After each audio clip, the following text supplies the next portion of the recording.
Voilà, maintenant, là, à la fin, on avait dit que, bon, lorsque c'est dominé, on avait la conclusion. Maintenant, d'où ça vient tout ça?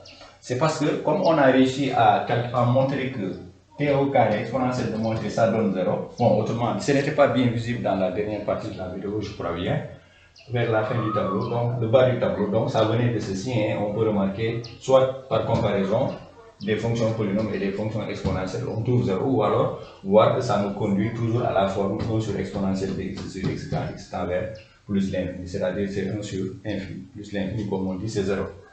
Alors, lorsque cette limite-là est nulle, qu'est-ce que ça veut dire? Cela veut dire que, quel que soit k, c'est la définition même de la limite, quel que soit k supérieur ou égal à 0, il va exister une valeur grand A qui est supérieure ou égale à 0, ou en tout cas à petit a, ici, qui est là, tel que quel que soit t supérieur ou égal à a, voilà, ceci est inférieur à k.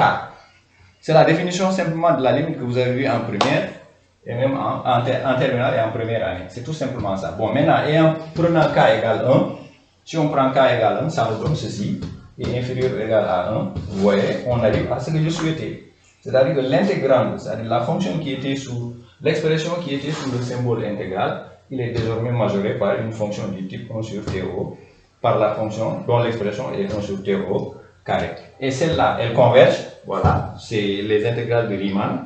Voilà, pourquoi? Parce que l'expression là, voilà, dx sur x alpha, avec alpha supérieur strictement à 1, ici alpha c'est 2, donc ceci est fini et convergent, finalement, on a notre résultat.